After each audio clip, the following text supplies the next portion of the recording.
नारायणं नमस्कृत्य नरं चैव नरोत्तमं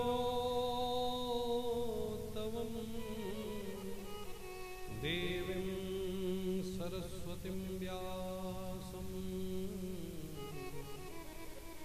ततो जयमुदीरये। मनोभिरामं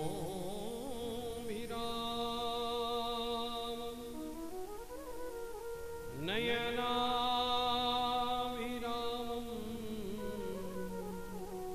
वचोभिरामं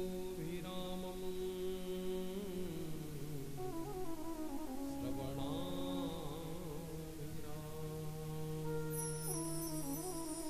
सदा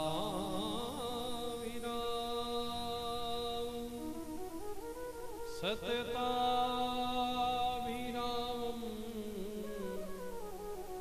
वन्दे सदा दाशरथिं चिराम्। मङ्गलं भगवान् विष्णु मङ्गलं गरुडध्वज मङ्गलं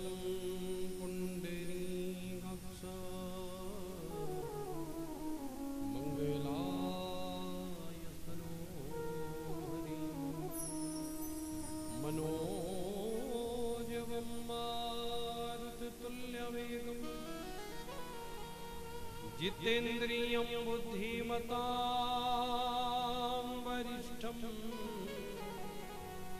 वातात्मजं वानरयूथमुख्यं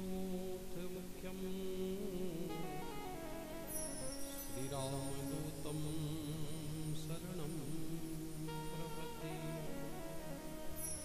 तुलसीदास जी के पद कमल बारंबार मनाए,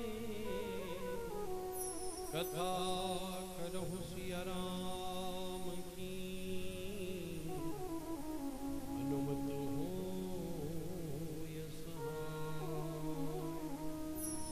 कथा प्रारंभ होते सुनो वीर हनुमान राम लखन सिया जानकी सदा करे कल्याण सदा करे कल्याण राम सिंह सदा करे कल्याण सदा करे कल्याण राम सिया सदा करे कल्याण।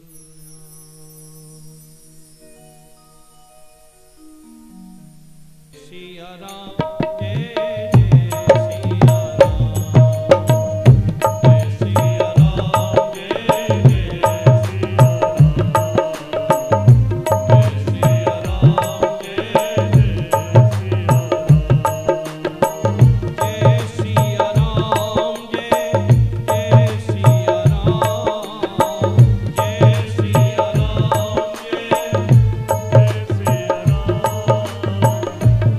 सिया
परात्पर अकाल करुणा वरुणालय जगत नियंता जगत पालक जगदाधार मर्यादा पुरुषोत्तम भगवान श्री सीताराम, जिनका ही वांगमय स्वरूप वांगमयी प्रतिमूर्ति श्री राम चरित मानस पुण्य पुनीत ज्ञानोदय कथा की स्थापना दिवस में परम वंदनीय देवालय में प्रतिष्ठित समस्त देवी देवताओं, गणपति भगवान, माँ शारदा सरस्वती, भवानी शंकर, माँ भगवती दुर्गा, राम दरबार, हनुमंत लाल, ब्रह्मदेव, समस्त देवताओं के श्री चरणों में कोटि कोटि वंदन नमन प्रणाम। और कथा में उपस्थित समस्त श्रोता वृंद का, मातृशक्ति का, ज्येष्ठ श्रेष्ठ गणमान्य जन, कथा रस रसिक समस्त श्रोता वृंद का, विद्वत वर्ग एवं कथा आयोजक समस्त प्रभु प्रेमी परिकर का सीताराम जी के श्री चरणों में हार्दिक अभिनंदन वंदन स्वागत करते हुए हनुमान जी महाराज की जय। प्रभु की असीम कृपा और उनकी ही पुण्य पावन प्रेरणा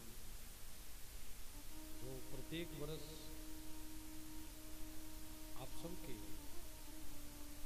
पुण्य पावन सहयोग और भक्ति भाव के द्वारा इसी पंडाल में भगवान के दिव्य सत्संग का आयोजन होता है। और इस बार हमारा भी परम सौभाग्य जागा है कि हमें भी रामलला सरकार की महिमा का गुणगान करने का सौभाग्य प्राप्त हो रहा है। बिनु सत्संग विवेक ना हो, राम कृपा बिनु सुलभ ना सोई। भगवान की कृपा के बिना सत्संग भी प्राप्त नहीं होता। सत्संग मतलब सत्या का संग, जहां हम सत्य से अवगत होते हैं, अवेयर होते हैं। क्योंकि बार बार हम संसार की मोहजनित चेष्टाओं के कारण सत्य से कभी कभी विमुख हो जाते हैं।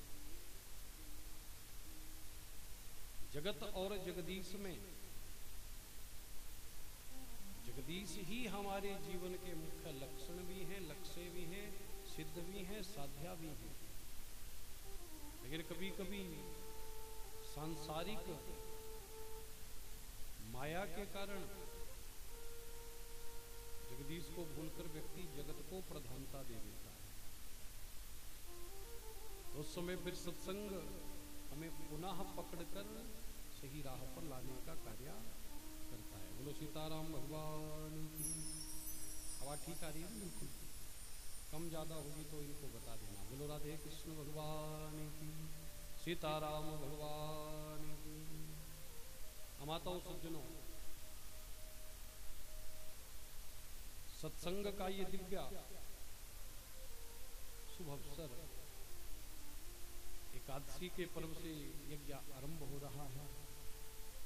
और रामलला सरकार राम दरबार के रूप में तो विद्यमान थे ही थे, और अयोध्या वाले राम जी भी प्राप्त हो गए। बोलो सीताराम भगवान की।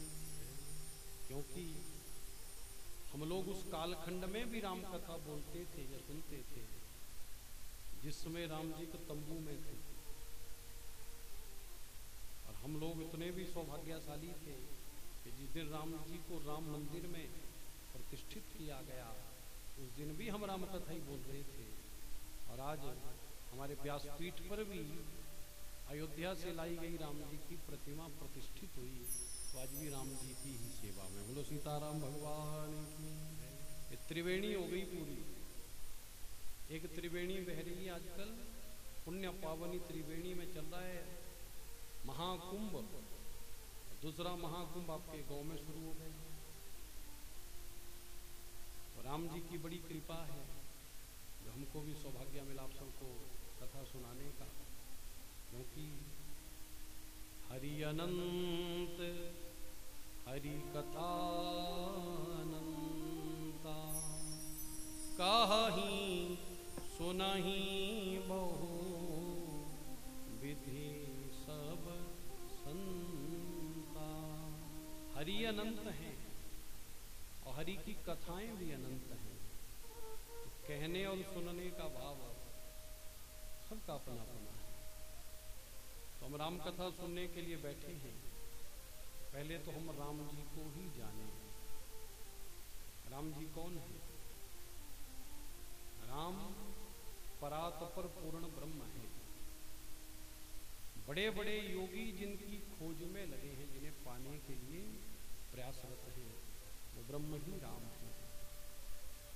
हमारे शास्त्रों में लिखा है, वेद वेद्ये परे पुंसी जाते दशरथी हरौ।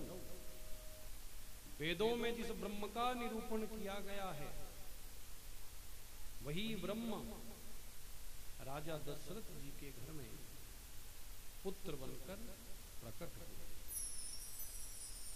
और राम जी के चरित्र को समझना आसान तो बड़ा है, लेकिन निभाना जो से बोलो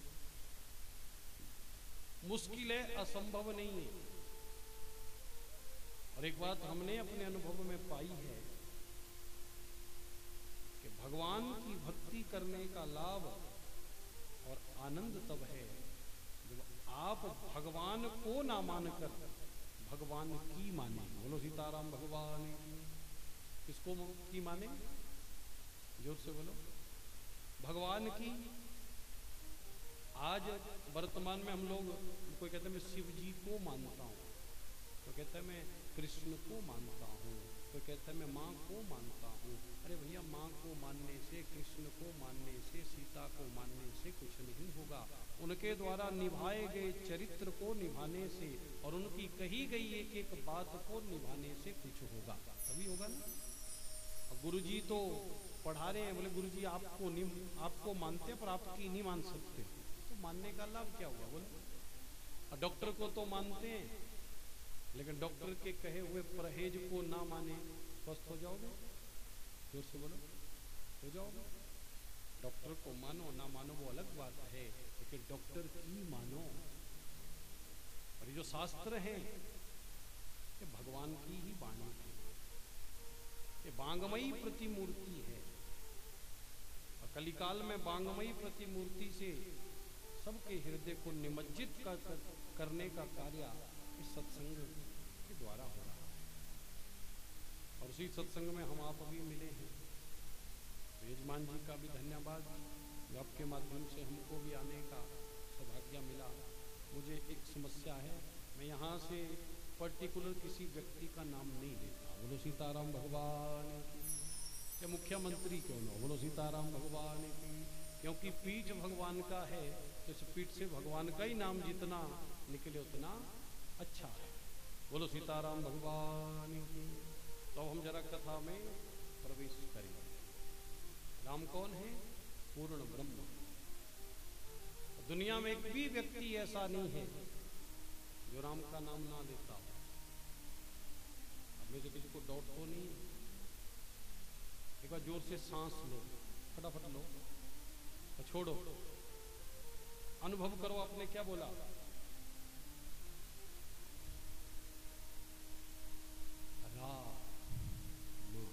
क्या बोला? बोलते हैं ना, हर सांस में हो सुमिरन तेरा, यूं बीत जा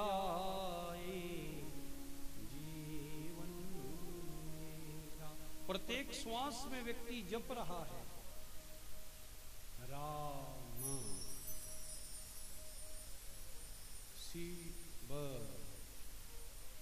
कृष्ण, एक सांस में भगवान का नाम चल रहा है। लेकिन अगर इसको पकड़ लिया जाए और जान लिया जाए तो मुझे लगता है कभी श्वास व्यर्थ में जाने वाली नहीं है। और उसी एक एक श्वास को हमें प्रभु से जोड़ना है। लेकिन प्रभु से जुड़ने के लिए भगवान को जानना पड़ता है। जाने बिनु ना मोहि परतीति, बिनु परतीति न होहि प्रीति। तो पहले भगवान को जानना है,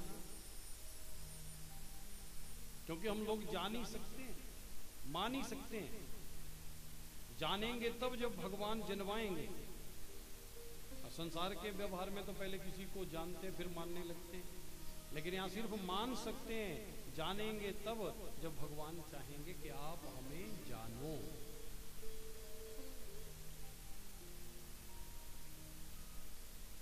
मैं डीसी को जानता हूँ, मैं एसपी को भी जानता हूँ, मैं एचओडी को भी जानता हूँ। तो मिलाप को जिसने दुनिया में कहा मैं राम को जानता हूँ, तो मिलाप को जिसने कहा मैं शिव जी को जानता हूँ, क्या कहा कि शिव जी को मानता हूँ। मैं माता को, जोर से बोलो, पौणाहारी को बोला कोई किसी ने कि मैं जानता हूँ? एक आदमी हाथ उठाओ जो कहता है कि मैं शिव जी को जानता हूँ। सब मानते हैं, मानना हमारा अधिकार है। जानेंगे तब जब भगवान चाहेंगे कि तुम उन्हें जानो। लेकिन एक बात मैं जरूर कहूँगा, आप यहाँ बैठे हो, हर वर्ष बैठते हो, तो यहाँ सब भक्तों से भगवान चाहते हैं कि आप मुझे मानते हो, अब तुम्हारी बेला है, अब मुझे जान भी लो। बोलो सीताराम भगवान की। क्योंकि जिनको भगवान अपनी शरण में बार बार बुलाते हैं, जो श्री चरणों में बार बार निवेदित होते हैं, बार बार जाकर वंदन करते हैं, उनके प्रति अधिकार बन जाता है। भगवान चाहते हैं कि अब तुम भगवान को जान भी लो। तो जानने का पहला तरीका है भगवान के सत्संग को सुनना, क्योंकि पहली भक्ति यही है।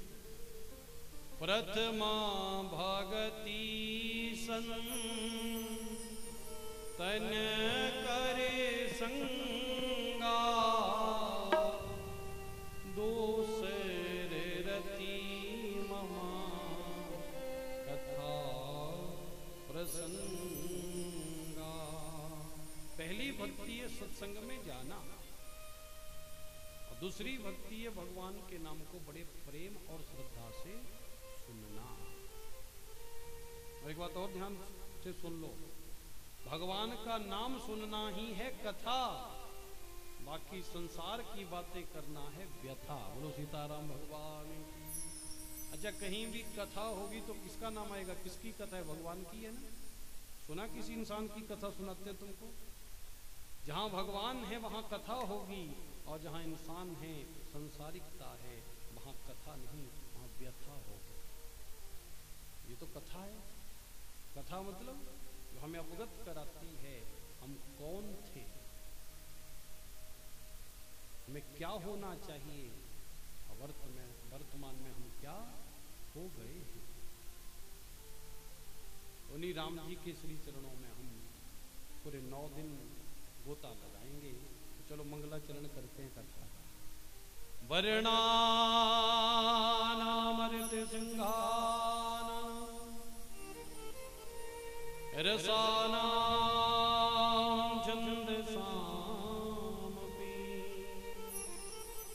मंगलानां च कर्तारं वंदे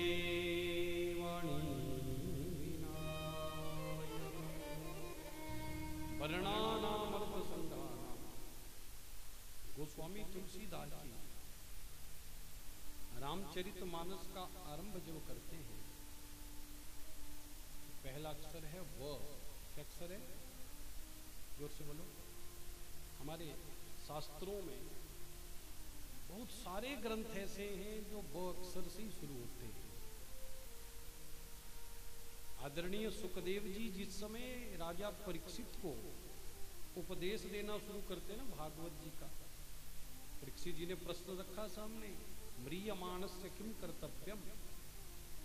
तो सुखदेव जी के मुख से पहला शब्द क्या निकला, वरीयानश्च ते प्रश्न। क्या शब्द निकला, वह, अर्थात वह मतलब इसमें ब्रह्म ज्ञान है। देखो जो खाएगा व्यक्ति उसी का डकार आएगा ना, तो इन लोगों की तो डाइट ही ब्रह्म ज्ञान है। ये सुखदेव जी के मुख से भी पहला अक्षर क्या निकला, वह।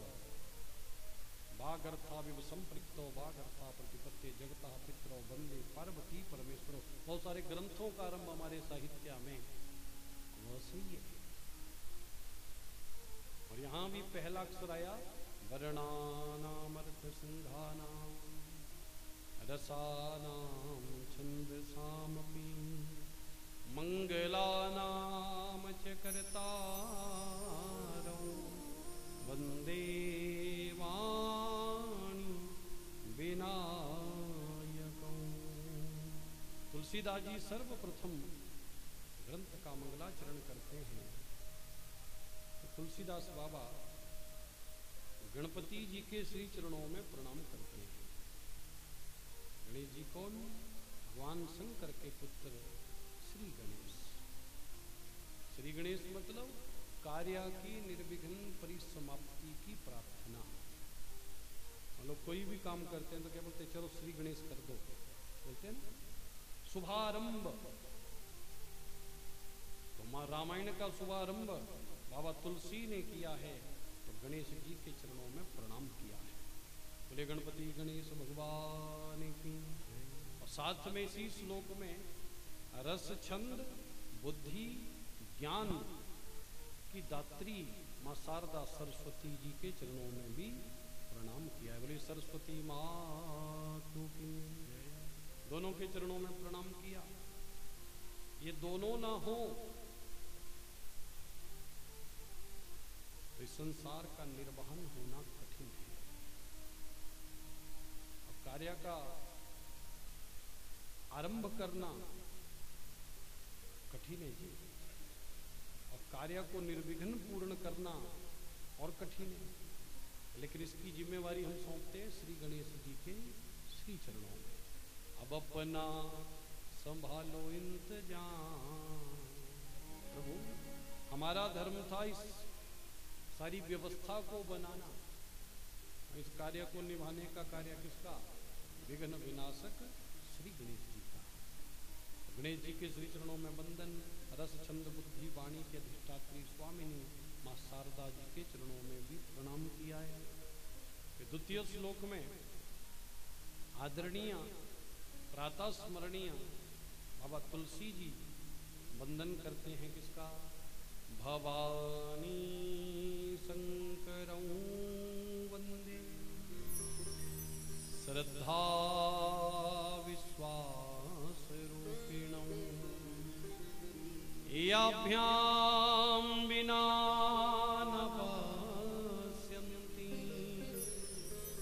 सिद्धा स्वन्तः तमेश्वरम्। द्वितीय श्लोक में वंदन किया गया है, भवानी शंकरौ वंदे। इसको प्रणाम है जी। भवानी है माता पार्वती गिरिजा, शंकर हैं भगवान शंकर भोले भंडारी, उनके श्री चरणों में प्रणाम है। और हैं क्या दोनों, तो यहां वर्णन किया दोनों का स्वरूप है श्रद्धा और विश्वास। कौन है, जोर से बोलो। देखो विश्वास और श्रद्धा एक दूसरे के अनुपूरक हैं। किसी के चरणों में आपका विशुद्ध भाव नहीं होगा तो श्रद्धा होगी नहीं, और श्रद्धा होगी नहीं तो विश्वास पात्र कोई बन नहीं सकता। और पूरी उम्र निकल जाती है किसी का विश्वास पात्र बनने में। बोलो सीताराम भगवान की। पूरी उम्र लग जाती है जी। और अगर आपको इस बात का डाउट हो तो हम 2 मिनट में भी क्लियर कर दें। ध्यान देना, घर गृहस्थ में हम आप सब रहते हैं ना, जोर से बोलो। तो पुरुष की पर्सनल अलमीरा के साथ कहीं देवी जी चाबी उठा के खोलने चल पड़े, बोलो सीताराम भगवान।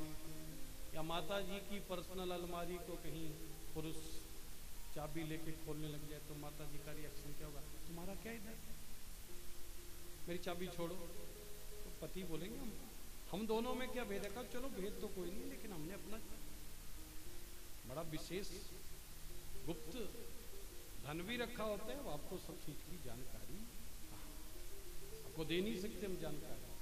विश्वास पात्र बनने में सदियां बीत जाती हैं, और राम जी को पाना है अगर, तो सबसे पहला नियम है आपके हृदय में सच्ची श्रद्धा और दृढ़ विश्वास होना चाहिए। बिना श्रद्धा और विश्वास के सीताराम मिलते ही नहीं है। तो श्रद्धा और विश्वास का पहले विवाह होगा, जब श्रद्धा विवाह मिलेंगे तब जाके राम तत्व का उदय होता है। बोलो सीताराम भगवान। बिना श्रद्धा विश्वास के सीताराम प्राप्त नहीं होते। इसलिए दोनों है श्रद्धा और विश्वास। दोनों के श्री चरणों में प्रणाम किया। मैं मंगलाचरण पे बहुत बोलना चाहता था, लेकिन समय थोड़ा है और ग्रंथ की आज पूर्ति जितना आज होना चाहिए उतना करेंगे 4 बजे तक। बोलो सीताराम भगवान की। वंदे बोधमयं नित्यं गुरुं शंकर रूपिणं यमाश्रितो हि वक्रोऽपि चंद्रः सर्वत्र वन्द्यते। तृतीय श्लोक में मंगलाचरण में वंदे बोधमयम नित्यम, सकल जगत के ज्ञान का बोध कराने वाले गुरु सदगुरु शंकर स्वरूपिणम, जो शिव रूप हैं। गुरु कैसा होता है? गुरु शिव रूप होता है। यहाँ शिव जी की भी वंदना है और सदगुरु की भी वंदना है। और सदगुरु कैसा होता है? शिव की तरह। कैसा?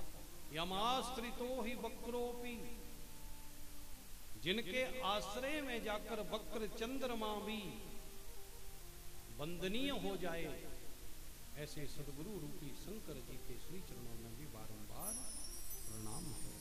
वक्र चंद्रमा मतलब चंद्रमा जब पूर्ण होता है ना तो राहु ग्रहण लगा देता है, लेकिन दूज का चंद्रमा वक्र होता है, उसे कोई देखना भी, दिखने में वक्र स्थिति में होता है। तो उस समय कुटिल बुद्धि हो कोई व्यक्ति संसार के बीच में, दुनिया में कोई भटका हुआ जीव क्यों ना हो, दुनिया में कोई भ्रष्ट क्यों ना हो, लेकिन अच्छा गुरु मिल जाए तो बुरे व्यक्ति को भी सम्मान मिल जाता है। ऐसे सदगुरु की शरणागति हमको भी प्राप्त हो जाए, उन्हीं भगवान शंकर या गुरुदेव के चरणों में बारंबार प्रणाम किया गया। बोलो शंकर भगवान की। गुरु अच्छा मिल जाए ना तो बिगड़े को भी सुधार देता है। ऐसे सदगुरु रूपी शंकर और हमारे दीक्षा गुरु के श्री चरणों में भी बारंबार प्रणाम किया है। चौथे श्लोक में सीताराम गुणग्राम पुण्यारण्य विहारिणौ वंदे विशुद्ध विज्ञानौ कविस्वर कपीश्वरौ। चौथे श्लोक में आदरणीय बाबा तुलसीदास जी सीताराम गुण ग्राम पुण्यारण्य विहारिणौ, सीताराम जी के गुणों से पूरे जगत को अवगत कराने वाले, विशुद्ध ज्ञान रखने वाले दो दिव्य शक्तियों को प्रणाम करते हैं। एक है कवीश्वर। कवीश्वर मतलब इस भारत के, इस ब्रह्मांड के जो प्रथम कवि माने गए हैं, जो कवि हैं बाबा वाल्मीकि। कौन है? जोर से बोलो। वाल्मीकि या वाल्मीकि। दूसरे कपीश्वरौ।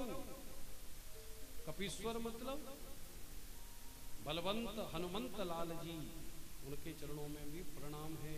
बोले हनुमान जी महाराज की। सीताराम जी के गुणों से जगत को किसी ने अवगत कराया है तो उनमें दो का नाम श्रेष्ठ है, उच्च कोटि पर है। एक है वाल्मीकि जी, दूसरे हैं हनुमंत लाल। वाल्मीकि जी ने भी लिखी रामायण, लिखी है ना, 24,000 श्लोकों का ग्रंथ है। कितने श्लोकों का? जोर से बोलो। 24,000। और हनुमान जी ने भी लिखी है, पता है आपको? जोर से बोलो। हाँ, यहां वर्णन नहीं है। एक रामायण में वर्णन है कि हनुमान जी ने भी पूरी रामायण लिखी। और लिखी कहां? पत्थरों के ऊपर। और लिखी किससे? अपने नखाग्र से, नाखून से लिखी। और लिखने के बाद बाबा वाल्मीकि से कहा, बाबा मेरी रामायण तो देखो कैसी है। बाबा वाल्मीकि ने जब वो रामायण पत्थरों पे पढ़ी तो वाल्मीकि जी बोले, ये लोगों तक पहुंच गई तो हमारी कौन देखेगा। बोलिए सीताराम भगवान का। मैंने पूरी पढ़ ली। का कैसी लगी? का हनुमंत लाल जी आपने रामायण नहीं लिखी, आपने तो अपने चित्त में बैठे सीताराम को लिख दिया है। चित्त में बैठे सीताराम को जो आप लिख गए तो दुनिया में कोई दूसरा लिख नहीं सकता। लेकिन मेरा आपसे निवेदन है। क्या निवेदन है? का इस रामायण को मैंने पढ़ लिया, अब इन पत्थरों को समुद्र में बहा दीजिए। हनुमान जी बोले, मेरी रामायण को पढ़ने वाला मेरे राम से अवगत हो गया, मेरे लिए इतना ही काफी है। और हनुमान जी ने वो कंकड़ जो जिन पे सीताराम का विशुद्ध चरित्र लिखा था उसे समुद्र में उन पत्थरों को बहा दिया। ऐसे हनुमंत बलवंत भगवान पवन पुत्र के अंशज भगवान शिव के अवतार हनुमंत लाल ने भी राम कथा को लिखा है। तो दो लोग हैं, दो दिव्य मूर्तियां हैं ये, जिनके कारण पूरी दुनिया श्री राम को जानी है। सीताराम गुण ग्राम, उनके गुण को गाने वाले। और गाने वाले भी कौन? पुण्यारण्य विहारिणो। कहां पर रहते हैं दोनों? अरण्य विहारिणो। राम कथा को अरण्य कहा है, वन। अब वन की परिस्थिति को कौन जान सकता है? जो स्वयं बने चल रहा हो। बाबा वाल्मीकि भी बने चल रहे हैं, वन में रहने वाले थे, डाकू थे ना पहले। इनका चरित्र जानना भी थोड़ा सा जरूरी है। बाबा वाल्मीकि कौन थे? पहले डाकू थे, लोगों को लूटते थे, आने जाने वालों को। लूटपाट का इनका कार्य था। और ध्यान देना, जब तक संत की संगत नहीं मिलती तब तक जिंदगी बदलती नहीं है।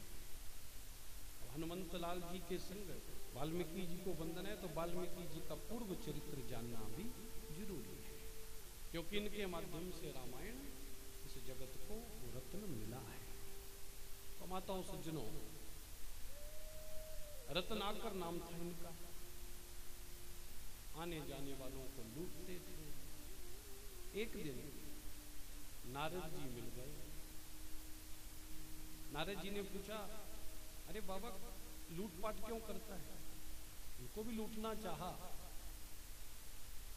मैंने कहा परिवार चलाने के लिए। कहा तो तुझे मालूम है दूसरों को दुख देने से जो तेरा कर्म बिगड़ रहा है, उस कर्म बंधन को जब भोगना पड़ेगा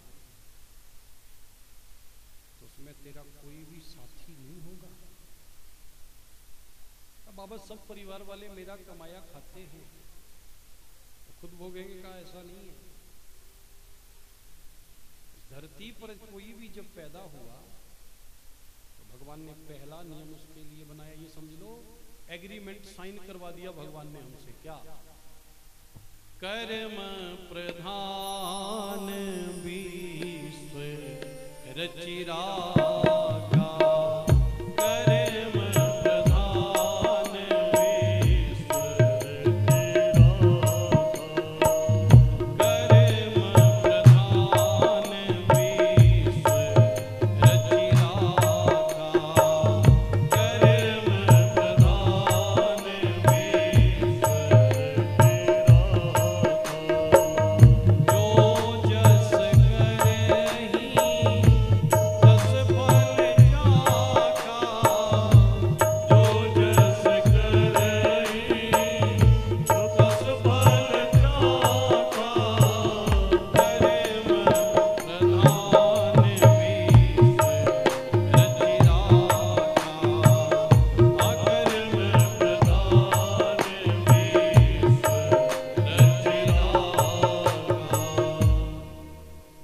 नया कर्म करेगा उसे उसको भोगना भी पड़ेगा। इसलिए भैया तू पाप का अधिकारी अकेला है। देखो कोई कमी से हमें मिला देना, समझ लो वो सबसे बड़ा सदगुरु है। आज वाहवाही करने वाले मोड़ मोड़ पर मिलेंगे, आपको आपकी कमी बताने वाले बड़े कम मिलेंगे। क्योंकि आजकल लोग कमी सुनना नहीं चाहते। आजकल लोगों को हवा देने वाले अच्छे लगते हैं। धर्म करो पर ध्यान रहे पग छूटे ना, इतनी देवो हवा गुब्बारा फूटे ना।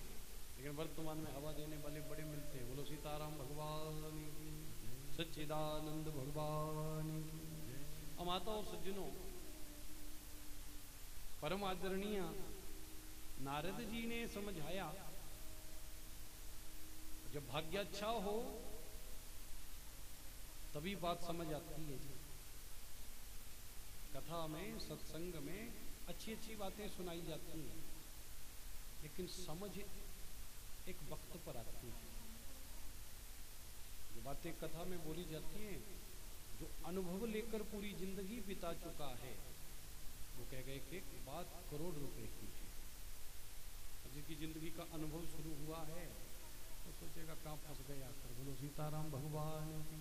लेकिन एक बात का विश्वास रखना, यहाँ आकर बैठे हो तो यहाँ सुनी हुई बात आज नहीं तो कभी ना कभी आपके काम जरूर आएगी।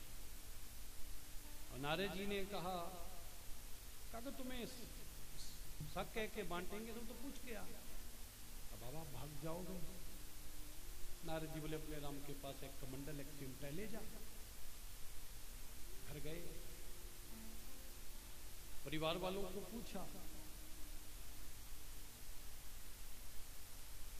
सबसे पहले माता पिता से पूछा कि माता पिता, मैं जो कर्म करता हूं उस कर्म में आपकी भी भागीदारी है? माता पिता ने कहा, सुनो पुत्र, जब घर में एक संतान पैदा होती है ना, गर्भ में आते ही उस संतान की चिंता माँ बाप करने लग पड़ते हैं। लेकिन जब उस पुत्र का परिवार बस जावे, गृहस्थ में वो चला जावे, पत्नी उसकी आ जावे, तो माँ बाप चिंता से मुक्त हो जाते हैं। और बचपन में जैसे माता पिता बच्चों को पालते हैं, वैसे बुढ़ापे में माँ बाप को संभालना बच्चों की जिम्मेवारी है। लेकिन भैया, जो जिस मुंह से खाएगा तृप्ति भी उसी देह की होगी। उसी तरह कोई कर्म को बांट नहीं सकता, कोई बांट नहीं सकता। पत्नी से पूछा तो श्रीमती जी बोली, आपने विवाह की शर्तें नहीं सुनी थी? विवाह की शर्तों में एक शर्त आती है कि आज के बाद कोई भी पुण्य कर्म करोगे तो बिना आपके संग बैठे भी अर्ध पुण्यम गृहीष्यामि, आधा पुण्य ले लूंगी, और अगर पाप किया तो तेरा तेरे अर्पण क्या लागे मेरा। तो आपका आपके अर्पण, उसमें हमारा कोई भाग नहीं होगा। बच्चों से तो पूछने की जरूरत ही नहीं होगी। बोलो सीताराम भगवान। माताओं सज्जनों, आज अपनी कमी और स्थिति को देखकर रत्नाकर ने चिंतन किया कि मैंने मानव देह को व्यर्थ गवा दिया। माताओं सज्जनों, नारद जी के पास पहुंचे, गुरुदेव आपने मुझे जगा दिया, मेरा आपसे निवेदन है, कृपा कीजिए हम पर, मैं क्या करूं? तो नारद जी ने कहा, चिंता मत करो, दुनिया में इतने पाप नहीं हैं जितने पापों को मिटाने की सामर्थ्य राम नाम में है। बोलो सीताराम भगवान की। और एक बार राम नहीं बोलते, दो दो बार बोलते ना राम राम। किसी को बोलते कितनी बार? राम राम। तो रा और म की वर्णमाला में संख्या बनती है जोड़कर 54। दो बार राम राम बोल दिया तो 108, मतलब दो बार राम राम बोलने से पूरी माला। बोलो सीताराम भगवान की। तो इन्होंने कहा कुछ नहीं करना, भूल समझ आई है तो अब राम राम जपो। आराम की तलब है तो एक काम कर, आराम की शरण में और राम राम कर। अगर आराम चाहते हो तो राम जपो। नारद जी मंत्र देकर चल दिए, लेकिन यहां पर गड़बड़ी और हो गई। क्या? मंत्र भूल गया। क्या भूल गया? इतना छोटा नाम है,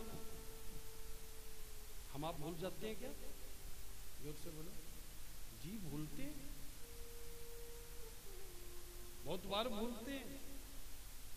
जो संसार की बातें शुरू हो जाती है, बोलो 2-2 घंटे इस बातों में राम आते हैं। जोर से बोलो।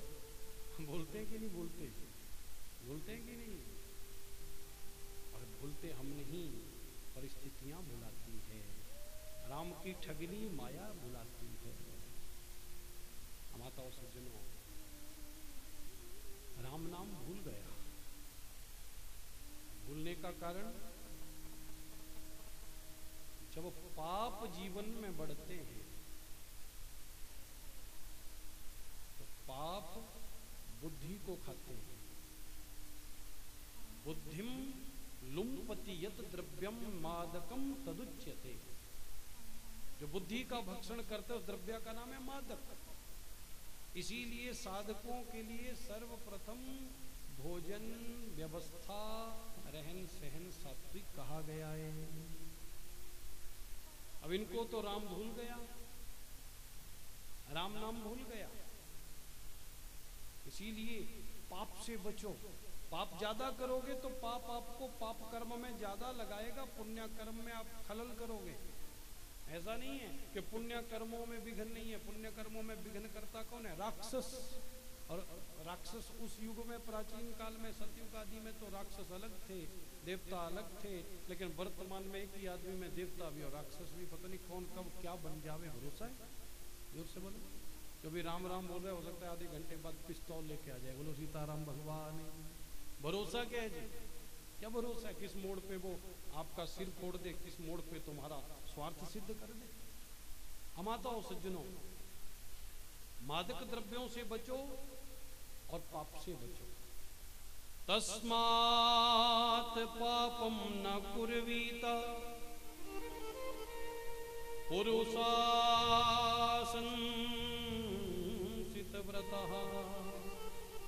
पापम प्रज्ञा विनाशयति क्रियमाण पुनः पुनः। पाप प्रज्ञा का भक्षण करते हैं, इसलिए नाम भूल गया। पाप इतना बढ़ गया था कि राम नाम याद नहीं रहा। तो क्या जपने लगे? मरा। क्या जपने लगे? जोर से बोलो। मरा मरा जपने लगे। लेकिन देखो हमारे राम नाम में एक और गुण है, उल्टा जपो चाहे सीधा ही, सदा सीधा ही रहता है। राम नाम बीज है। क्या है? और बीज जब खेत में डालते हैं तो कभी देखा कि बीज सीधा डाला के उल्टा? जोर से बोलो। देखा किसी ने? बीज डल गया मिट्टी में तो अंकुरित होगा ही होगा। वैसे मरा जपो चाहे राम, ये तो सदा सीधे सीधा ही रहता है। तो इन्होंने जपा मरा मरा मरा मरा मरा मरा, और बनता गया राम राम राम राम राम राम राम राम राम। पूरे शरीर पे जम गई बल्मीक। सप्तऋषियों ने आकर बल्मीक हटाई, सारे पाप समाप्त। हम लोगों की पहचान में भी आए। और कैसे आए? उल्टा नाम जपते जग जाना, उल्टा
गोमती नदी के तट पर रहने लगे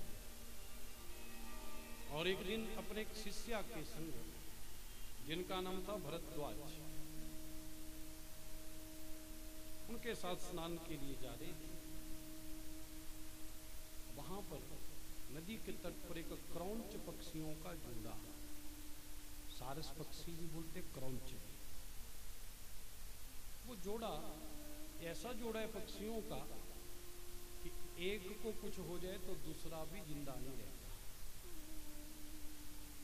उनमें से जो नर क्रौंच था, उसे एक शिकारी ने बाण मारा और उसके देह से प्राण रूपी हंस निकल गया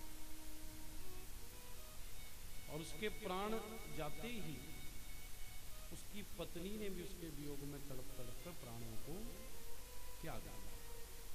ध्यान देना, जो व्यक्ति दूसरों को लूटता था दिन रात, उसके मध्य दया कहां होगी कि होगी।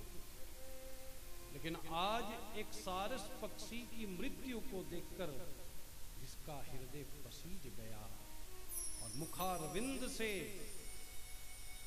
श्लोक निकला, सहसा निकला, मानित्साद प्रतिष्ठा त्वमगमा सरस्वती सम यत क्रौंच मिथुनातेकं बधिका। अरे रे व्याधा, अरे अरे शिकारी, तो 100 वर्ष तक शांति को प्राप्त ना कर, क्योंकि तूने केली में अभिरत नर सारस को मार डाला और उसकी मादा पत्नी उसके वियोग में तड़प तड़प कर मर गई। ये पूरे अनपढ़ थे, पढ़े लिखे थोड़ी थे बाबा वाल्मीकि, लेकिन मुख से श्लोक निकल गया।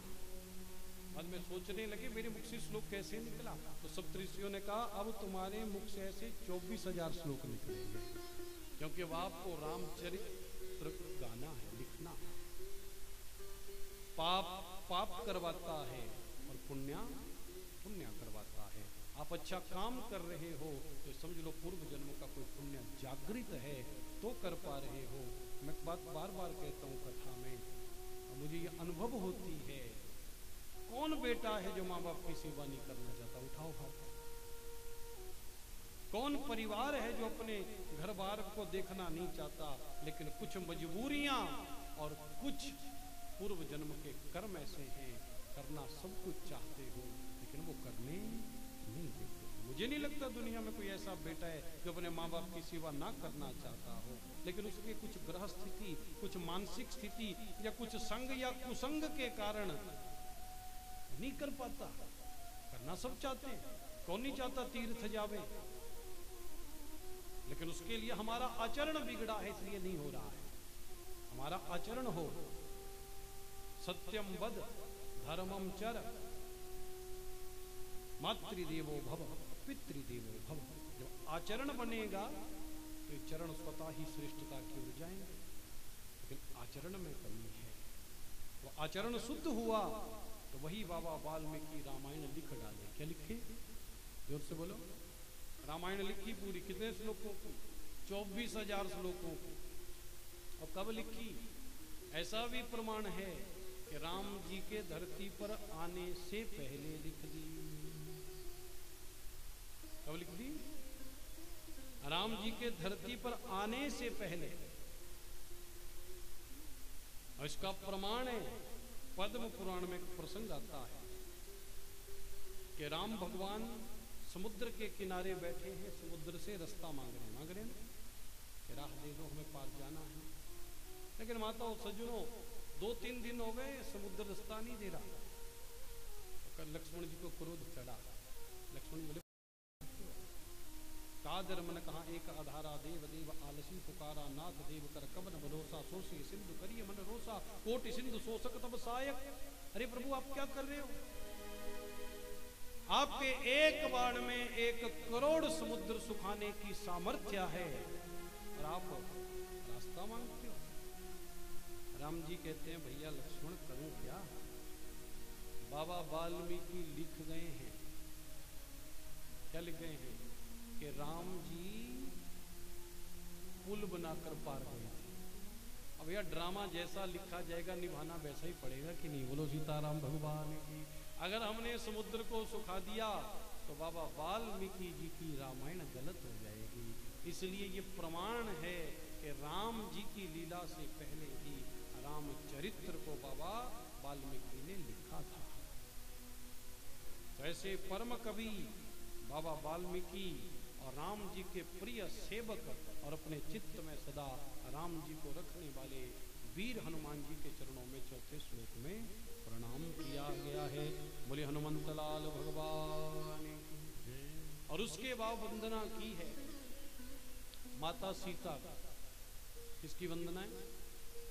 जोर से बोलो। सीता माता की। उद्भव स्थिति संहार कारिणी कलेश हारिणीं सर्वश्रेयस्करीं सीता न तो हम राम वल्लभा। उद्भव स्थिति संहार कारिणीं कलेश हारिणीं सर्वश्रेयस्करीं सीता न तो हम राम वल्लभा। उद्भव स्थिति संहार की जो कारण है सीता, उनके श्री चरणों में प्रणाम किया गया है। सर्वश्रेयस्करीं। ध्यान देना, हम माता सीता को थोड़ा समझें। एक बार हनुमान जी माता सीता भी बैठी थी और राम जी भी बैठे थे। ये न बाबा वाल्मीकि रामायण में वर्णन है, न तुलसी जी में, अन्य बहुत सारी रामायणें धरती पर है। प्रातः स्मरणीय करपात्री जी महाराज इस कथा को सुनाते थे। धर्म सम्राट कहते एक दिन हनुमान जी राम जी के पास गए और कहा, राम जी मुझे आपका विशुद्ध रूप देखना है, मुझे आपकी परम पावनी महिमा को जानना है। राम जी हनुमान जी को देखकर सीता जी की तरफ नजर डाले। और ध्यान देना, कोई व्यक्ति क्या अपने गुणों को अपने मुख से गा सकता है? जोर से बोलो। अब राम जी के गुणों को गा सकता है कोई? और वो भी राम जी अपने मुख से नहीं। राम जी सिया जी की तरफ देखे, मानो इशारा किया कि राम के गुणों को जानना है तो सीता जी की शरणागति लो हनुमान जी।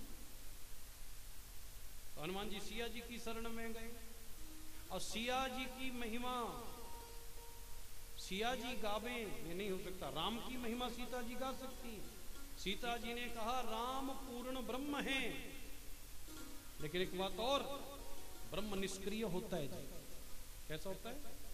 निष्क्रिय। ब्रह्म इशारा करता है तो शक्ति कार्य करती है। कौन कार्य करती है? जोर से बोलो। अब लकड़ी में आग है कि नहीं है? जोर से बोलो। लेकिन ठंड में तुम लकड़ी दो हाथ में लेके घूमो, इसमें आग है, बोलो गर्मी लगेगी? जोर से बोलो।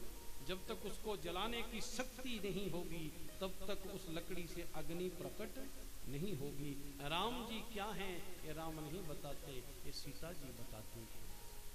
और सीता राम क्या हैं ये कौन बता सकते हैं? जोर से बोलो। ये हनुमान जी बताएंगे। हनुमान जी नहीं, लक्ष्मण जी बताएंगे, क्योंकि जीवाचार्य लक्ष्मण हैं। साधारण जीवों के आचार्य आदरणीय लक्ष्मण जी को कहा गया है।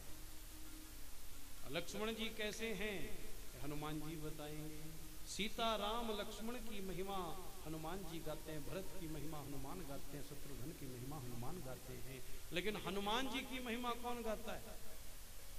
हनुमान जी कैसे हैं? हनुमान जी थोड़ी बतावेंगे, ये बताएंगे कौन? संत भगवंत ज्ञानी जन। कौन समझाएंगे? संत भगवंत ज्ञानी जन। और सीता जी की महिमा गाई जा रही है, यहाँ पे थोड़ा समझना बात को। उद्भव स्थिति संहार कारिणी संसार का उद्भव करती हैं तो भगवती। भगवान सिर्फ इशारा करते हैं या प्रेरणा करते हैं। देखो, आप खड़े हो शरीर से, लेकिन कुछ करना हो तो आपके अंदर से करने की शक्ति चाहिए। चाहिए कि नहीं? जोर से बोलो। और शक्ति ना हो तो संसार चलेगा? जोर से बोलो। और मेरे हाथ में उठाने की शक्ति नहीं। अरे हाथ तो वही है, शरीर वही है, व्यक्ति वही है, पहचान वही है, लेकिन कर्म करने की शक्ति वो नहीं है। जब भगवान की इच्छा सृष्टि की होती है तो जो सृष्टि करने में सहायक होती हैं वो भगवती, और जब भगवान पालन करते हैं तो पालन करने में जो सहयोग करती हैं वो भगवती, और जब भगवान संहार करते हैं तो संहार के समय माँ भगवती विकराल रूप धारण करती हैं, वो भगवती। और सर्व श्रेयस्करी, सबको श्रेय देने वाली। ध्यान देना, ये मत सोचिएगा कि रावण को किसने मारा? जोर से बोलो, जोर से बोलो। किसने मारा? रावण को ना राम ने मारा। सर्वश्रेयस्करीम सीताम। रावण का वध ना होता, जटायु का उद्धार ना होता, अगर शक्ति रूपी सीता जी का उनके ऊपर आशीर्वाद ना होता। और सीता जी क्या हैं ये जानना हो तो कहते एक बार सारे बंदर आ गए राम जी के पास। सारे बानर जो थे ना, सहायक नरम मानुष आदि बानर। बोले प्रभु, हमने इतना बड़ा यज्ञ किया तो जरा हम एक दूसरे का बल आकलन करें जरा। राम जी बैठाए सबको, कहा दिखाओ अपना अपना बल। और कोई लड़े तो राम जी पीछे से शाबाशी दे, शाबाश तुम्हारे बल से मैंने रावण को जीता। तो माता सीता मुंह छुपा के हंसे। राम जी बोले देवी जी क्यों हंसती हो? कहा नहीं प्रभु, मैं तो इन बानरों की क्रीड़ा देखकर हंसती हूँ। सबको थोड़ा संकित लगा। सीता जी बोली अगर ये इतने ही शक्तिशाली है ना, मैं आपसे निवेदन करती हूँ, लंका के रावण को तो आपने मार दिया, लेकिन सहस्र बाहु रावण को आप मार के दिखाओ तो मान जावे। राम जी ने सारी सेना एकत्रित कर ली। किष्किंधा की सेना आ गई, जंगल में रहने वाले रीछ भालू बानर आ गए, और लंका से भी आ गए राम जी की सेवा करने के लिए सेवक। और जैसे आक्रमण करने जाएं, सहस्र बाहु रावण को पता चला रहे हैं, और 3 बाण छोड़ता था, वो बाण भी नहीं दिखते थे। लंका वाले लंका में, किष्किंधा वाले किष्किंधा में, अयोध्या वाले अयोध्या में। बोले प्रभु बड़ा बलशाली है, सामने भी नहीं आता, बाण कब चलाता है ये भी पता नहीं चलता, और सीधा डायरेक्ट घर ही छोड़ता है। बोलो सीताराम भगवान। ये कैसे मरेगा? तो नारद जी का आगमन हुआ उस समय। नारद जी आए, राम जी से कहा प्रभु आप कुछ चिंतित लग रहे हैं। कहा ये सहस्र बाहु रावण कैसे मरेगा? इशारा किए भगवती की कृपा के बिना मर नहीं सकता। तो राम जी से कहा पिन की आराधना करो, और फिर माँ की आराधना हुई। फिर माँ ने ही भद्रकाली रूप, प्रचंड प्रखर रूप धारण किया, जिस रूप से सहस्र बाहु महारावण का अंत किया। बोलो सीताराम भगवान की। सबके कल्याण का, उत्पत्ति का और संहार का जो आदि कारण है, और सब पर अनुग्रह करने वाली जो है, और राम जी के साथ बड़े सरल रूप में विद्यमान है, ऐसी भगवती सीता जी के श्री चरणों में भी कोटि कोटि प्रणाम है। बोलिए सीता मैया की। फिर राम जी की वंदना। यनमाया वसवर्ति विश्वमखिलम ब्रह्मादि देवासुरा, यत सत्वादमृषैव भाति सकलम रज्जो यथा रे ब्रह्मा। अब राम जी के श्री चरणों में प्रणाम किया है, जिनकी माया के बसवर्ती होकर समस्त ब्रह्मादि देवासुर असुर इस जगत की माया के प्रपंच में फंसकर कभी कभी असत्य को सत्य मान लेते हैं। जैसे पैरों में फंसने वाली रस्सी, रात में पैर में फंस जाए रस्सी बिना लाइट के तो ऐसा लगता है कि सांप ना हो, वैसे ही राम जी की माया से पूरा जगत चलायमान है। ऐसे यत्पाद प्लवम एकमेव ही भवाम्बो तिरसाम बताम वंदे हम तम शेष कारण परम रामाख्य में संहरी। सकल जगत के एकमात्र स्वामी और हर कार्य के कारण भगवान राम जी के चरणों में प्रणाम है। फिर अगले श्लोक में नाना पुराण निगमागम सम्मतम यदा रामायणे निगदितम क्वचितन्यतोपि। कहते हैं नाना पुराणों में और निगमों में जो वर्णन किया गया है वो श्री राम जी के पावन चरित्र के बीच में है। और इस चरित्र को लिखने वाले कौन है? स्वांता सुखाय तुलसी रघुनाथ गाथा भाषा निबंध मति मंजुल मातनो। अपने अंतःकरण की शांति के लिए तुलसी जी ने इस ग्रंथ को लिखा है। और सुनाया किसको है? आपको पता है श्रोता कौन है रामायण का? श्रोता है तुलसी जी का मन। कौन श्रोता है? जोर से बोलो। तुलसी जी ने अपने मन को ये कथा सुनाई है। मन को क्यों सुनाई? क्योंकि दुनिया में प्रपंच का कारण भी मन है और प्रभु से प्रेम करने वाला भी मन है। ध्यान देना, मन एक धागा है और उस धागे में जितने मन के हैं ना, ये संसार के बंधन हैं। अब हम पर डिपेंड है कि हमें धागे में मन के राम नाम के रखने हैं कि बेटा बेटी, दुकान, परिवार, घरबार, कारोबार, संसार, दुश्मन, अड़ोसी, पड़ोसी, जमीन जायदाद, दिल्ली, मुंबई, कलकत्ता, कौन कौन से मन के रखने? बोलो सीताराम भगवान। अपने मन का अगर राम से जुड़ेगा तो तन मन के सारे दोषों को दूर कर देगा। लेकिन ये मन का मनी राम कहीं मनी से जुड़ गया ना, तो राम जी का अभाव हो जाएगा। तो अपने मन को सुनाई है ये कथा बाबा तुलसी जी ने। किसने सुनाई है? और तुलसी जी ने अवलोकन किया सब ग्रंथों का, फिर रामचरितमानस लिखी है। थोड़ा तुलसी जी का चरित्र भी जानो, क्योंकि आज तो ग्रंथ का परिचय ही है, तो तुलसी जी का चरित्र भी हम जाने। बोलो सीताराम भगवान की। बाबा तुलसी ने ये ग्रंथ रचा है 10,000 चौपाइयों में। कितनी चौपाइयों में? जोर से बोलो। 10,000। माताओं सज्जनों, तुलसीदास जी कौन है? हमारे यहाँ प्रमाण मिलता है, भोलेनाथ अपने मुख से कहते हैं, भविष्य पुराण में ये बात है। वाल्मीकि तुलसीदास कलौ देवी भविष्यति। का कलयुग में वाल्मीकि ही तुलसीदास बनकर प्रकट हुए या होंगे। तो ये समझ लो, तुलसीदास वाल्मीकि जी का ही अवतार है। और इन्हीं के समकालीन एक संत हैं नाभा जी, उन्होंने भी लिखा है, कलि कुटिल जीव उदाहरण हेतु वाल्मीकि तुलसी भयो। और ये बाबा तुलसीयन का जन्म थोड़ा सा बड़ा संकटों से भरा था।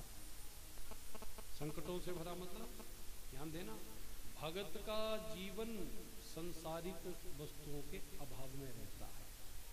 गीता में श्री कृष्ण साफ कहते हैं, यस्याहम अनुगृह्णामि हरिष्ये तद्धनम सनी करोमि बंधो विच्छेदम सतम दुखेन जीवति। भगवान जिसको अपनाते हैं उसको संसार के चकाचौंध से दूर करते हैं, उसका अपना कोई नहीं छोड़ते। जब उसके हृदय में ऑप्शन नहीं बचता फिर अपनाते हैं भगवान। हमारे पास तो कई ऑप्शन है कि नहीं, लेकिन जब सब छूटते जावे, आपकी जिंदगी में दुख तकलीफ ज्यादा बढ़ जाए, तो समझ लो अब आप दुनिया के लिए फेवरेट हो कि नहीं हो वो भगवान जाने, लेकिन भगवान को बड़े पसंद आ रहे हो, इसलिए घबराना नहीं है। क्योंकि भगवान की याद भी कब आती है?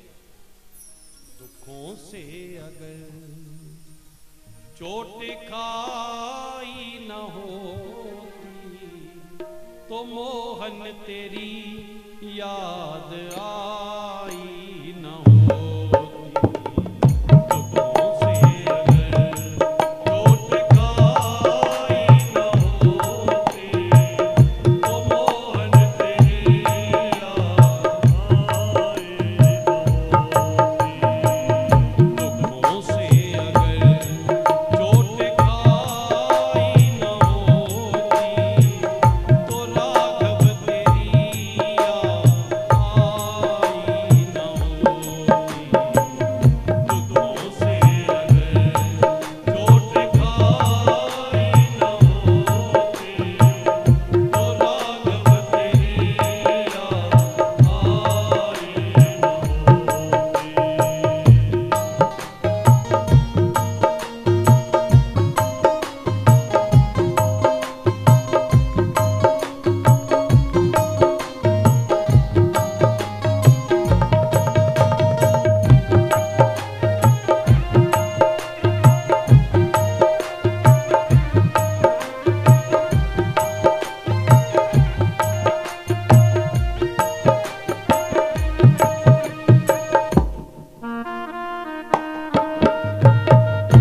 बनी तुमसे लाखों की हम मानते ना, बनी तुमसे लाखों की हम मानते ना, बनी तुमसे लाखों की हम मानते ना, बनी तुमसे लाखों की हम मानते ना।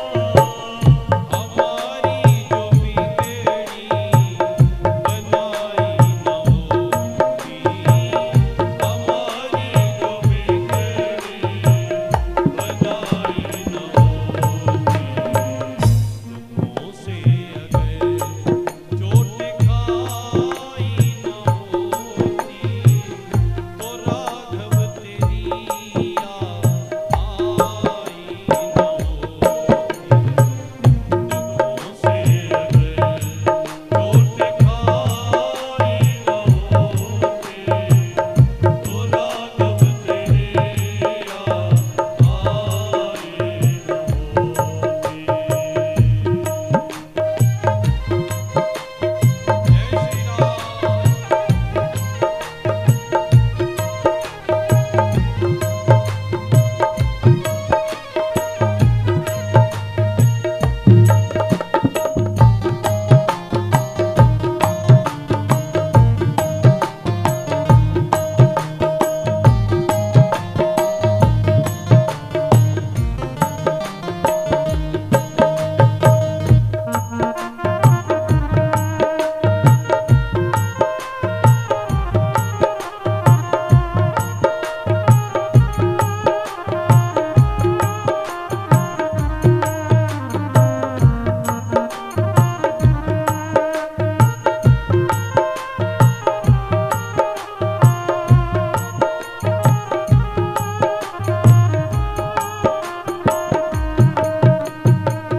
जगाते न यदि तुम निज ज्ञान द्वारा, जगाते न यदि तुम निज ज्ञान द्वारा, कभी हमसे कोई भलाई न होती, कभी हमसे कोई भलाई न होती।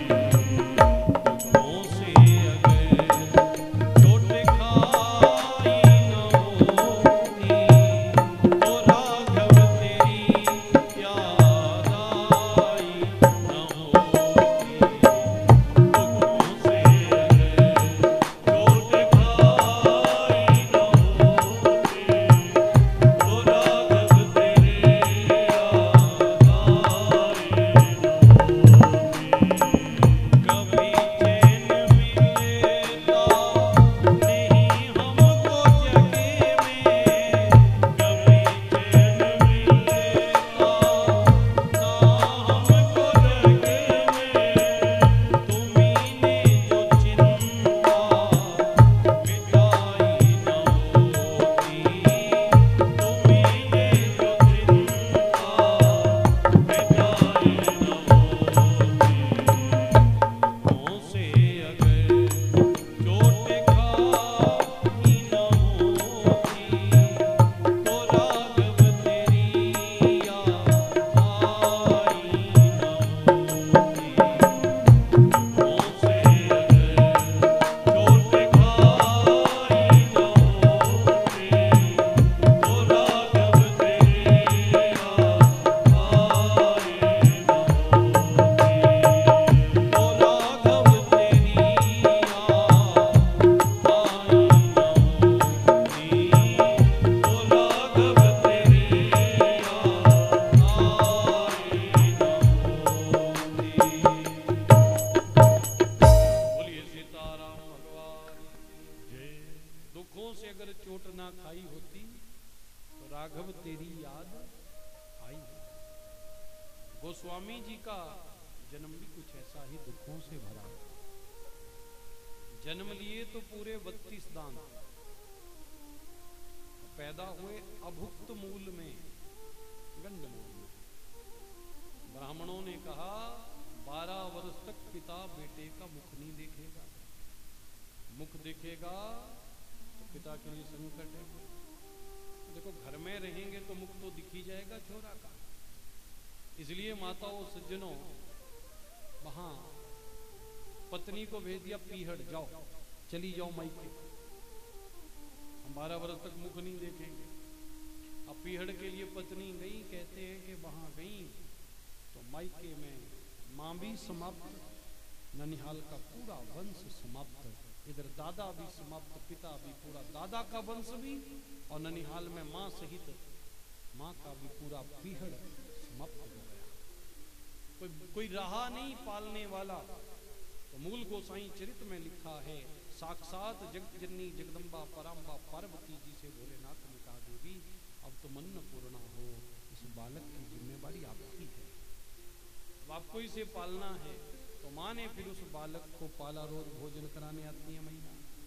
और जगत में प्रसिद्ध हो गया कि मनहूस बालक जन्माए, मनहूस कर्म जला है। देखो कभी कभी हम लोग भी ये गलत धारणा लेते हैं। जैसे नई नवेली बहू आई और घर में कोई अनहोनी हो गई, कहा बहू का पैर ठीक नहीं रहा। अरे भैया बड़ी मुश्किल से तो पैर पड़ा, पैर कैसा ठीक नहीं रहा, बोलो सीताराम। ये हमारी एक गलत मानसिकता है। जब अपनी कर्म गति खराब होती है, भाग्य खराब हो, तो कारण दूसरे पे थोप देना ये विवेकियों का लक्षण नहीं है। लेकिन यहां बात फैल गई कि कर्म जला बालक पैदा हुआ है, जन्म लेते माँ बाप दोनों के वंश को खा गया, ननिहाल वंश भी खा गया, और कोई निकट नहीं जाता। बड़े दुखों से भरा बचपन आदरणीय तुलसी जी का रहा। एक दिन वहां से एक संत भगवंत जा रहे थे, नाम था नरहरियानंद। उन्होंने देखा अनुपम विचित्र मूर्ति है बिल्कुल।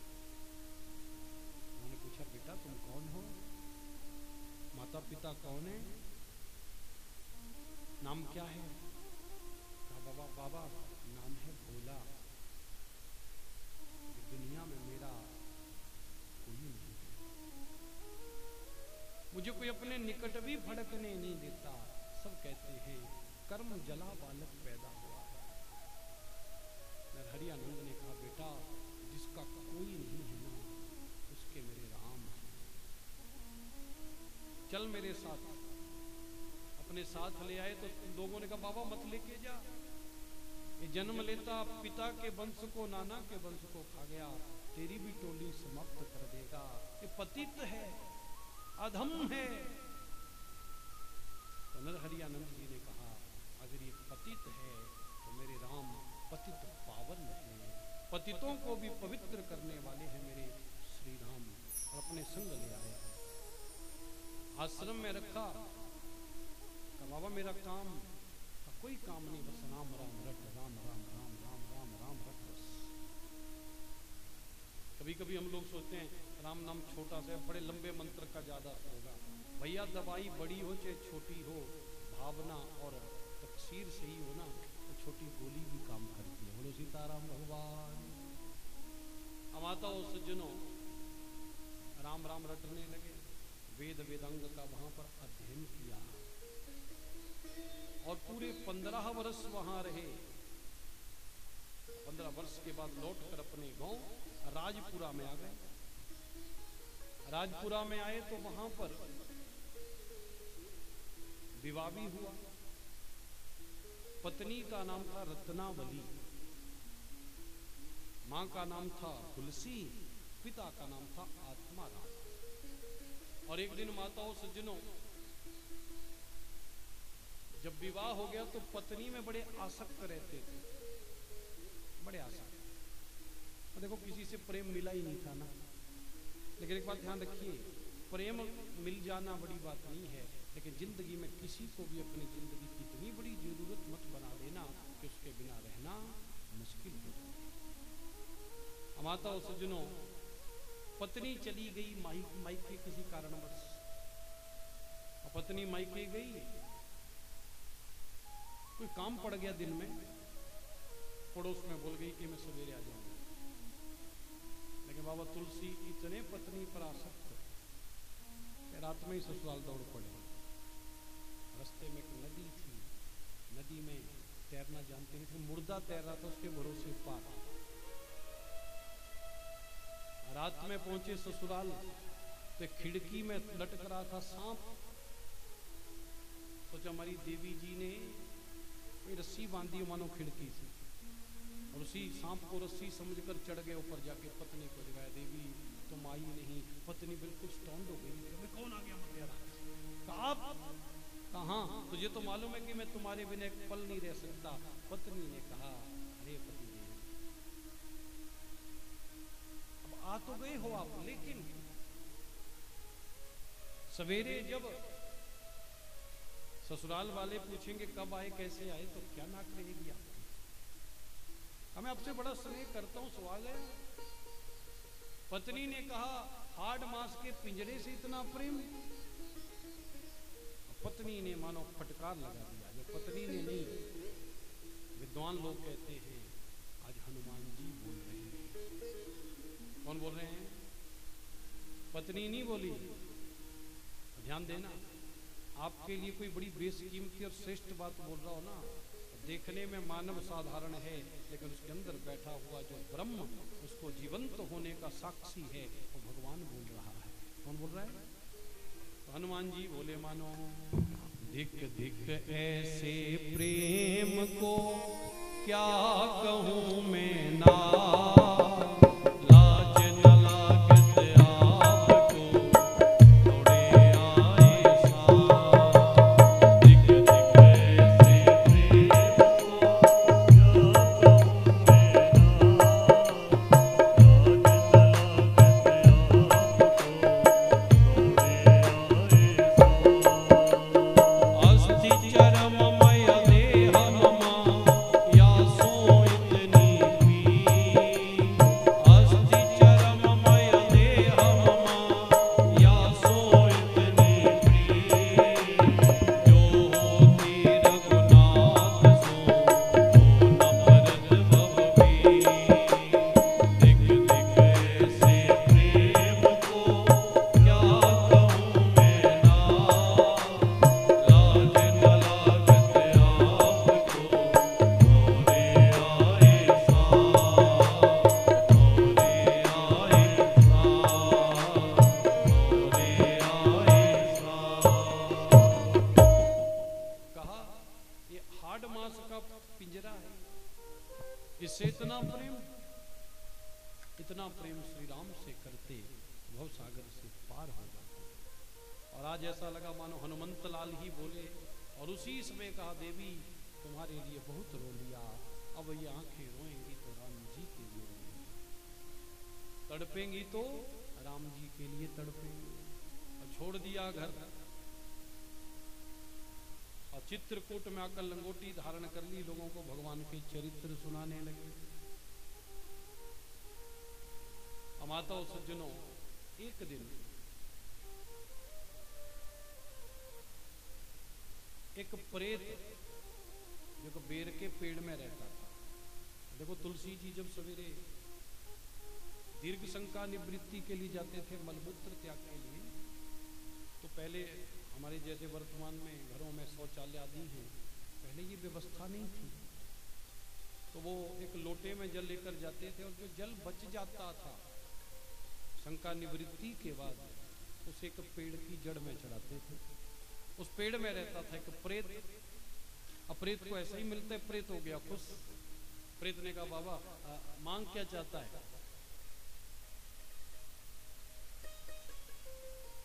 तुलसी जी कहते हैं, कुछ चाह नहीं, नहीं फिर भी कुछ मांगना चाहते हो, क्योंकि तुम्हें प्रतिदिन मेरे युक्त, जो मेरे लिए उपयुक्त इस योनि में है, वो जल मुझको दिया है।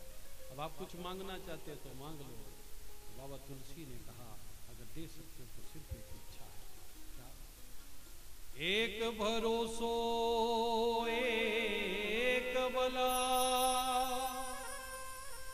एक आस विश्वास, राम नाम घन श्याम धना, चातक तुलसी नाम। अब एक ही इच्छा है और और एक ही चाह है, राम जी का दर्शन पाना है। कहा दर्शन करवाने में अगर मैं समर्थ होता तो खुद प्रेत बना होता, लेकिन हाँ आपने हमें जल दिया इसलिए हम आपको तरीका बता देते हैं। आप जब रामायण वाचते हो ना तो आपकी कथा में हनुमान जी आते हैं। कौन आते हैं? राम कथा के सबसे बड़े रसिया हैं हनुमंत लाल।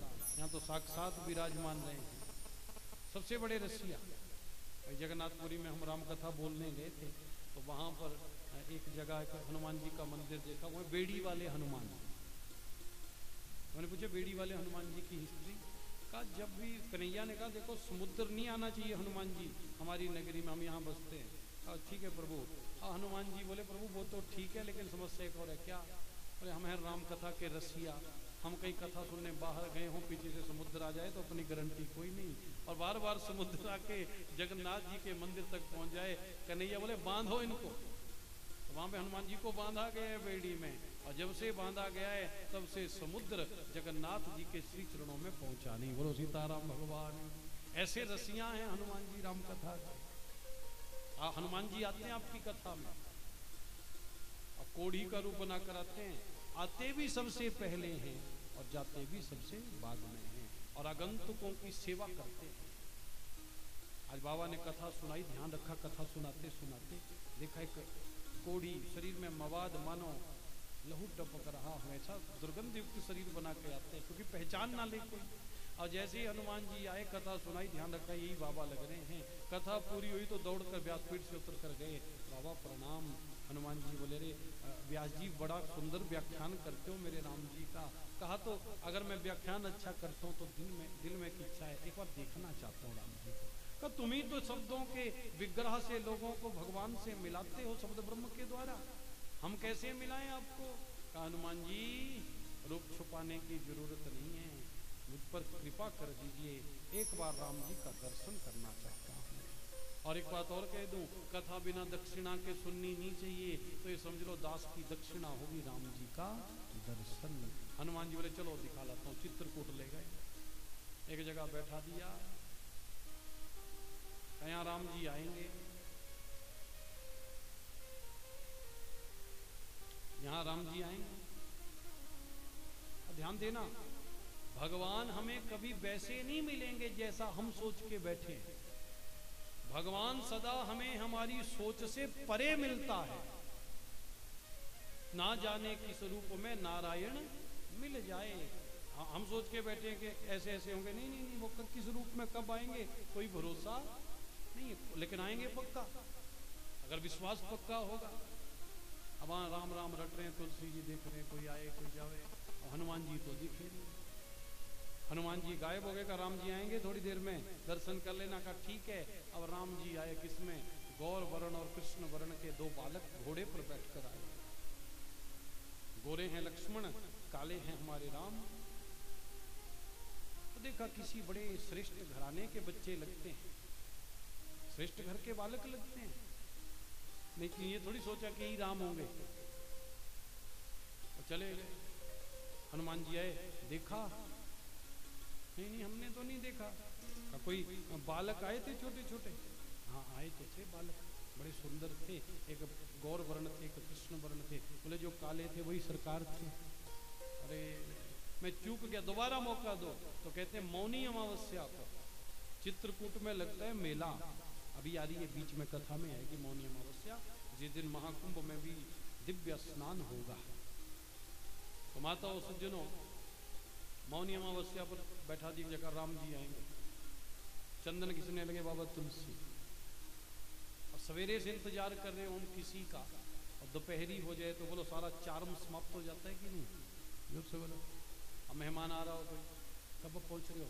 विद इन 20 मिनट डेस्टिनेशन पे पहुंच जाएंगे। अब 15 मिनट बाद दौड़ोगे, आओ आ जाओ, आए नहीं आए, अब तुम दोबारा फोन करो 20 मिनट और लगेंगे, 20 मिनट में भी 2 मिनट लगे, तुम फिर देखने लगे नहीं आए। अब फोन किया, अब कितनी देर? 1 घंटा लगेगा। क्यों आए बेचारे, जो अंदर है जाली में। बोलो सीताराम भगवान। होगा कि नहीं? सारा चार्म समाप्त हो जाएगा। यहाँ भगवान का इंतजार करें, चंदन घिस रहे हैं सवेरे से, देख रहे हैं राम नहीं आए, श्री राम नहीं आए, बैठे रहे राहों में पलकें बिछाए, हाय बैठे रहे राहों में पलकें बिछाए। राम नहीं आए, इंतजार कर रहे थे, और सवेरे से दोपहरी हो गई, चंदन घिसते घिसते राम जी नहीं आए। अब बाबा ने सोचा कि थोड़ी देर आंखों को दे लूं आराम, क्योंकि जब आएंगे मेरे राम तो जी भर के देखूंगा अपने राम जी को। और थोड़ी देर आंखें बंद कर ली, चंदन घिस रहे थे, इतने में राम जी ने आकर मांगा, बाबा चंदन। तुलसी जी सोचे जब सवेरे से इतने चंदन वाले वो कौन से राम थे, तो ये कौन सा राम ही होंगे। तो चंदन का कटोरा आगे कर दिया, तुलसी जी ने कटोरा कर दिया, आंखें बंदे। हनुमान जी सोचें कि ये फिर चूक जाएगा बाबा और फिर कहेगा राम जी का दर्शन करा दो, तो हनुमान जी तोता बनकर बोल पड़े, चित्रकूट के घाट पर भई संतन की भीड़, तुलसीदास चंदन घिसे तिलक देत रघुवीर।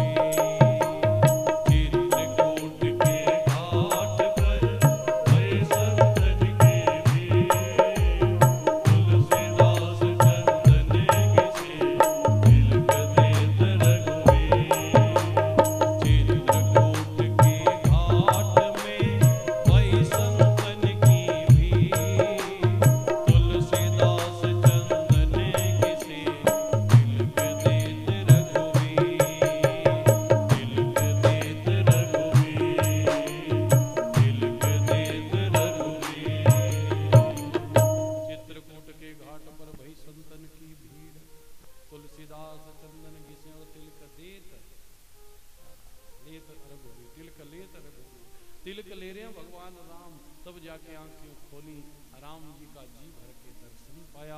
बोलिए भक्त वत्सल भगवान की। और उन्हीं राम जी के आशीर्वाद से फिर बाबा तुलसी ने रामचरित मानस की रचना और अपने मन को सुनाई है ये कथा। भोले बाबा का आशीर्वाद मिला, आवेश दे इस बात का, तो माता और सज्जनों फिर भोले बाबा प्रमाण दें, इसके लिए कहते बाबा तुलसी जी के ग्रंथ को ले जाया गया काशी विश्वनाथ जी के मंदिर। वहां पर काशी विश्वनाथ जी के मंदिर में ग्रंथ को रखा सबसे नीचे, ऊपर रख दिए बाकी सर्व अन्य धर्म ग्रंथ, और सब धर्म ग्रंथों को रखने के बाद केवाड़ कर दिए बंद। पूरी रात बाहर चलता रहा संकीर्तन। प्रातः काल हुई तो माता और सज्जनों क्या देखा सबने कि ग्रंथ स्वयं ही ऊपर आ गया था, और ग्रंथ के ऊपर 3 शब्द मानो काशी विश्वनाथ ने लिख दिए, सत्यम शिवम सुंदरम। इसमें कही गई एक एक बात सत्य है, कल्याणकारक है और अति सुंदर है। लेकिन काशी के ब्राह्मण नहीं माने, उन्होंने कुछ चांडाल भेजे, जाओ तुलसीदास जी को मार डालो और उनके ग्रंथ को फेंक दो गंगा जी में। लेकिन जब कहते हैं वो चांडाल मार नहीं गए, तो रात में भगवान राम और लक्ष्मण पहरा दे रहे थे कुटिया के बाहर, और प्रातः काल वो चांडाल आकर बोले, बाबा जो 2 तूने द्वारपाल रखे उनका एक बार दर्शन करा दे।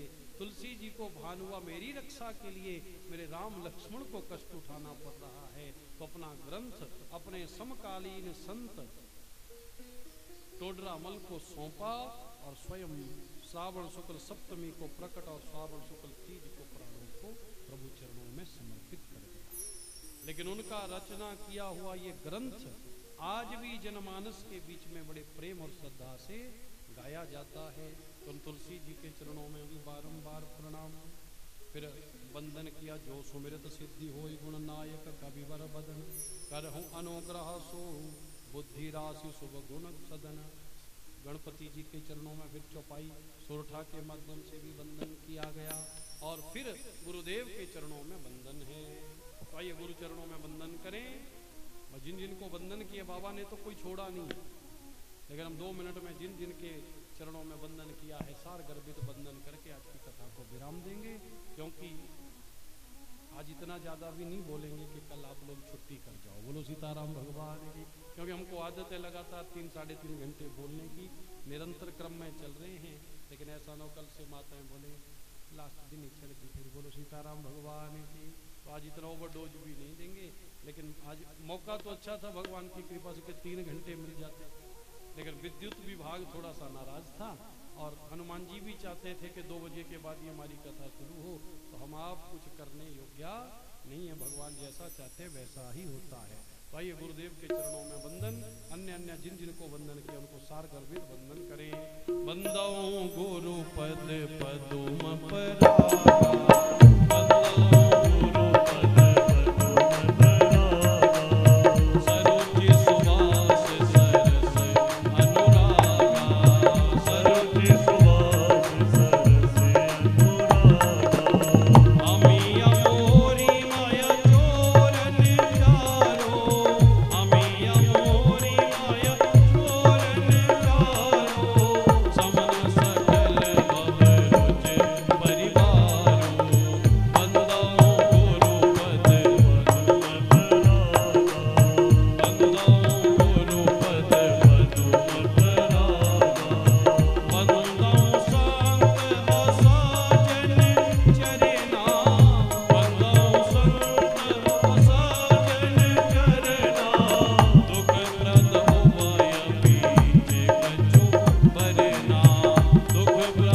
पद पदुम परागा, गुरु जी के मुख से निकलने वाला एक एक पराग रूपी दिव्य शब्द मेरी जिंदगी में मेरे मस्तक पर गुरु चरण की रज की तरह विद्यमान हो जाए, ये हुई गुरु के चरणों की धूल।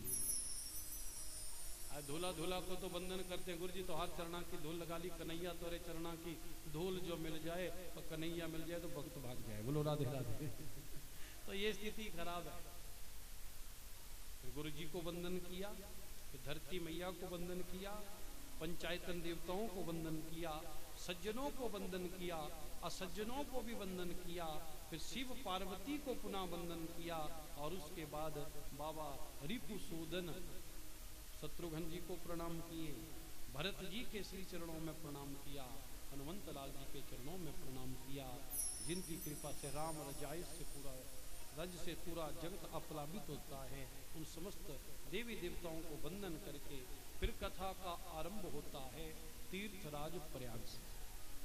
बहुत सारे लोग कुंभ में पहुंच गए हैं, हम कल पहुंचेंगे कुंभ में, कुंभ से ही हमारी कथा का कल आरंभ होगा और कल कोशिश करेंगे भवानी शंकर का मिलन भी हो जाए। बोलो सीताराम भगवान।